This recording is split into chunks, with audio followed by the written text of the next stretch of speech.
Hi guys, it's Renee from Raw Branded, and today we're going to talk about how you can brand yourself using Instagram Stories.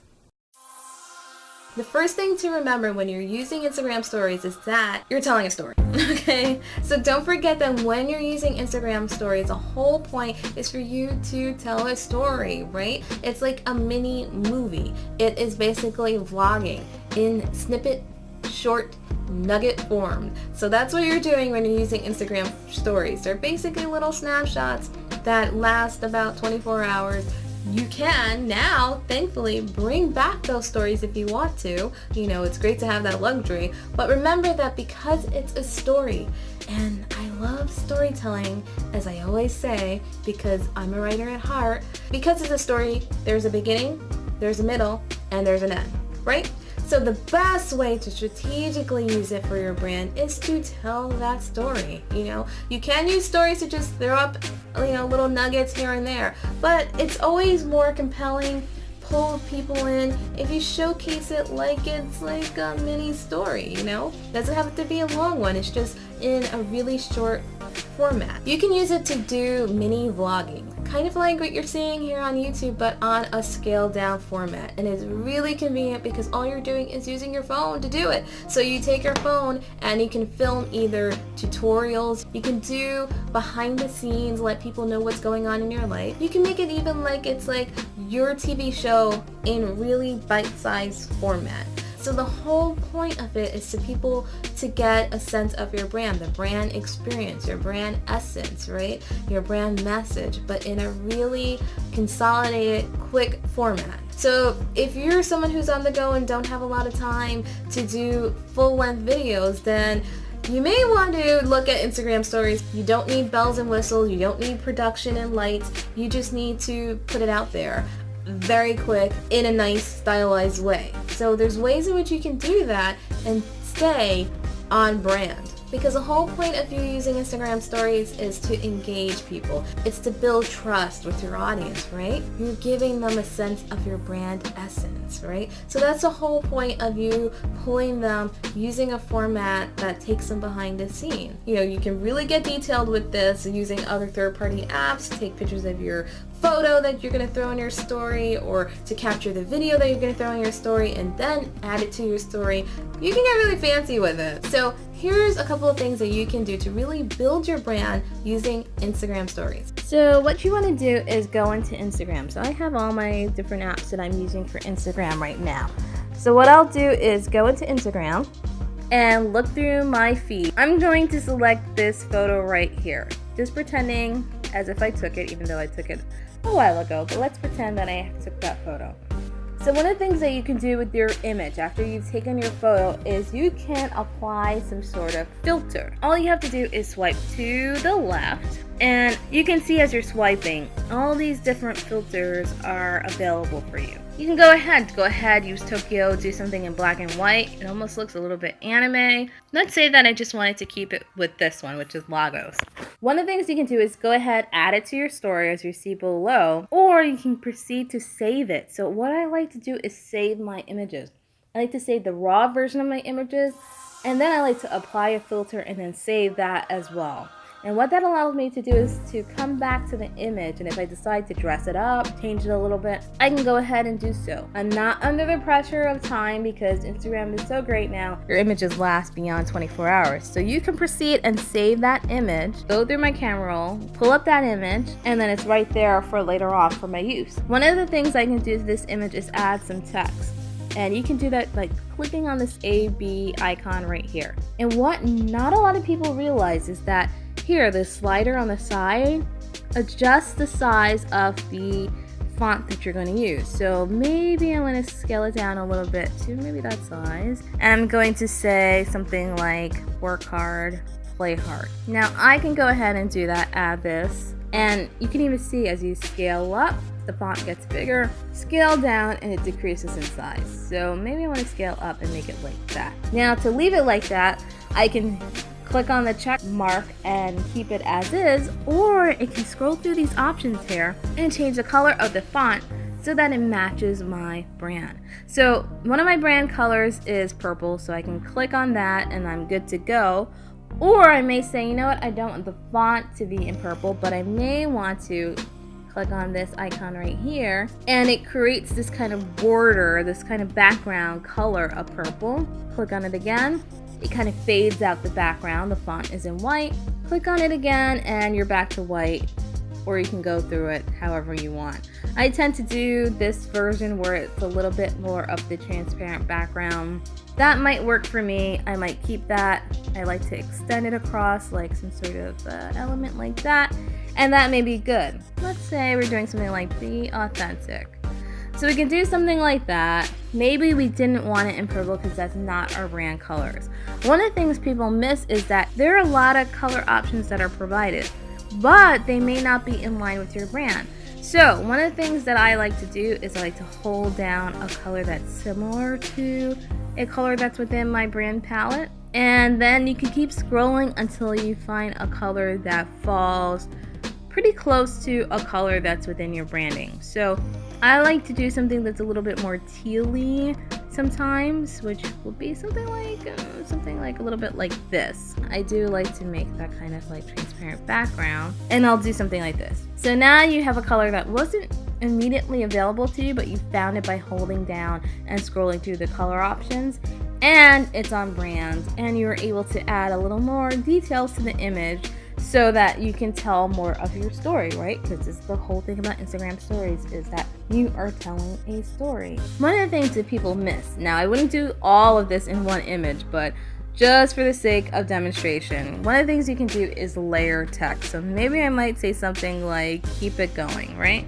But the other thing you can do is, let's do keep it going again. So we want it to match the other one, right? And maybe I want to do something where I'm choosing a little bit lighter color, still within my brand palette. So maybe I might say, you know what, I want that tealy color, but I might do something like that. What I can do is layer text over text. So just for the effect, I might do something like this where keep it going is the darker color like that. And I may do the dupe of keep it going in a lighter color, but layer it over the darker color. So it's got that effect, right?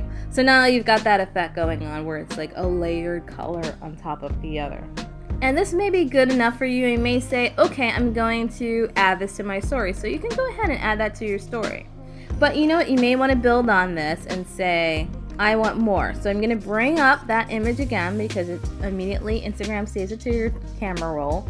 So you bring up that image again and you may say, you know what? I want to add some sort of paintbrush effects. And that's this little paintbrush right there.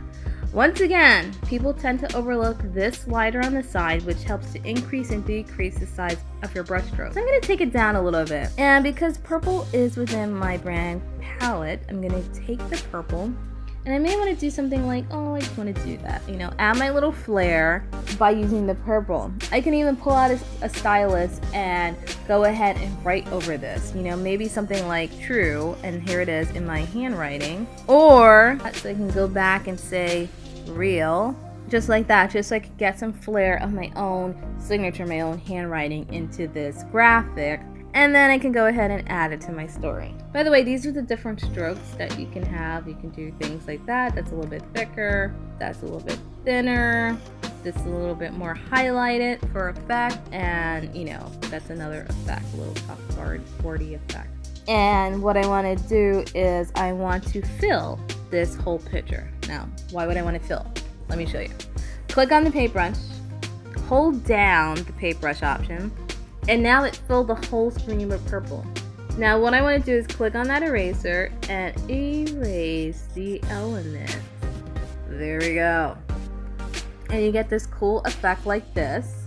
And then what you may want to do is then talk about this. This is a tutorial for YouTube. You'll notice that my fill effect went away. And I don't know why this is the case, but this has been going on with whenever you fill. So you have that font, that's okay. What you do is hit that paintbrush again, select it, hit purple. This tends to happen once you switch from the fill option to any other kind of element. You kind of want to do the fill last. When you do something else that's beyond that, it tends to wipe out the fill that you did.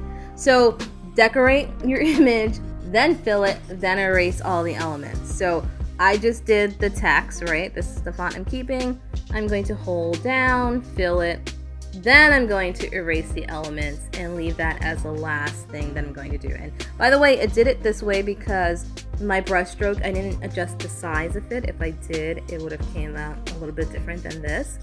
So that's the option, and I might click, you know what, okay, and add it to my stories, and that's all good. I can even go ahead, choose a color, bring down the brush, my paintbrush, and then start decorating. Maybe I want to do some sort of design. I want to do some sort of, you know, polka dots or something else, something that speaks to my branding. I can go ahead and do that. I can then do some sort of eraser. It's up to you. I mean, just as long as it makes sense. Like, this wouldn't make any sense for me and my branding. People would say, what is this? What are you doing? But I'm just doing this to show you that you can go ahead and do some sort of art for you to think outside of the box. So that's up to you. And, you know, you can swipe up and you have the option of doing a hashtag. So what I like to do is when I click on the text icon is use my hashtag, which is raw branded. You can see it already comes up. And then what I'll do is change the colors like that. But sometimes when I'm just telling a story, I might add some popular hashtags like what we were saying before, work hard, play hard. But if you swipe up, you have so many other options to enhance your story. Like, you can add the location, the weather. You can do a poll even if you want to poll your audience members and get some sort of feedback. I love these emojis that are available. I can go ahead and have tons of fun with all of these lovely emojis. But one of the things that has been capturing my heart is the GIF. Instagram announced its option to add GIFs to your stories. A couple of months ago they did this. If I wanted to do something like this and say, you know what, this is really signifying and helping to tell my story, I can go ahead and do that.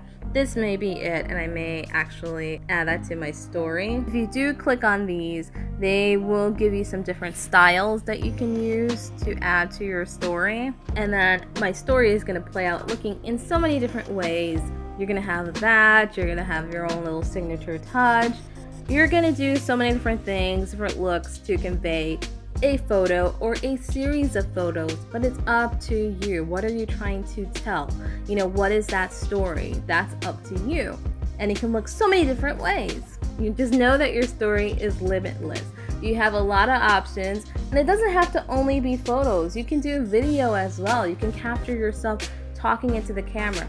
The best stories are broken up with a combination of photos and video, so you're not just like watching a photo like we're doing right now, but there's you talking and being on camera. So if you really want to up your IG game and take it to another level, what you can do is start by manipulating your photos and videos through a third-party app. These are some options that you can do to dress up your photos, dress up your images.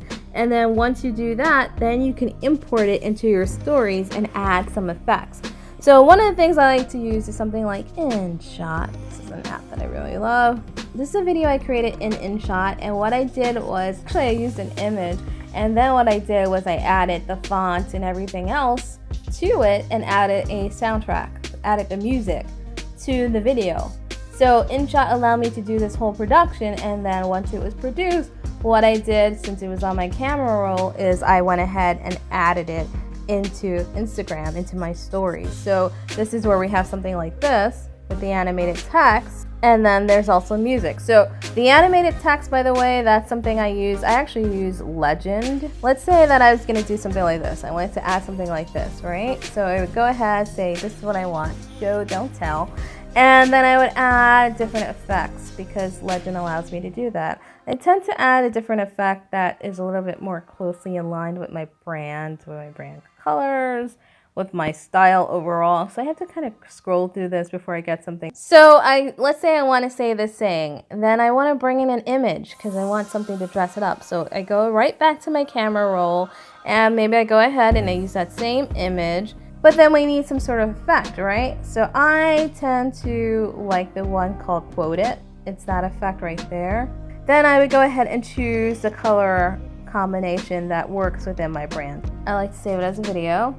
So then once I have it saved, I'll go to InShot. One of the things you have to do, okay, imported it, is just to make sure that it's sized for Instagram. So So click on fit. Make sure that the ratio is for Instagram, which is 9:16. InShot does that. Hit OK. Then what you want to do is go add your music. And I may say, yes, I want that, but I don't want that InShot logo, so I'll do the free remove. Now, in order to remove the InShot logo, I had to watch an ad. So once I'm in the gram, I can see that right off the bat, there it is.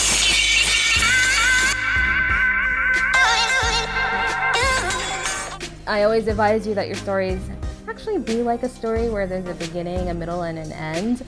But I'm just showing you the different things that you can do with Instagram stories just as a demonstration here. If you want to see how I typically handle my stories using these effects, do follow me on Instagram, Renee Walker Raw, and you can see how my day in the life stories are handled. And I do a lot of these things. I incorporate a lot of these tools and tricks into how I present my stories. But this is for you to get some ideas, to pick your brain and give you some ideas like how you can do the same. So here we are. Here we go. We got this lovely tutorial here. I'm saying this is a tutorial for YouTube. Just a little heads up.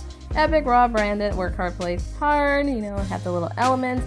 Some sort of Wednesday wisdom. Then we go into this, which that's just a couple of tips that you can use. And there are so many more things you can do, especially when you start pulling in other third-party apps.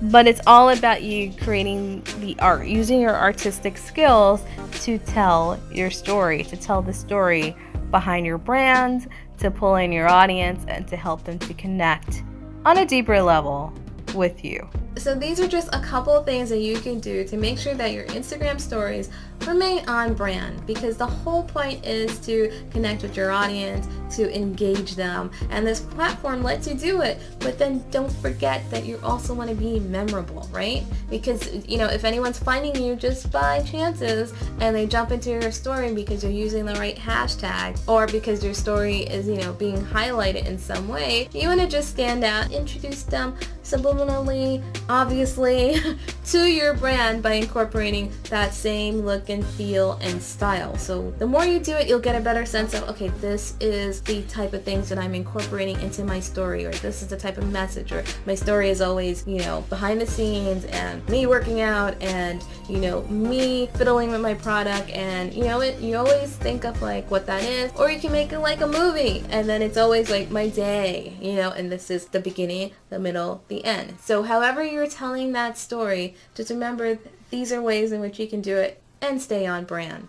And if you're just starting out on building your brand, you can download the Raw Branded Checklist below, and that will help you do an audit of your brand and remind you and tell you, really walk you through the messages and with your audience and how to really fine-tune your brand. So don't forget to check out the checklist below. I'll see you next time.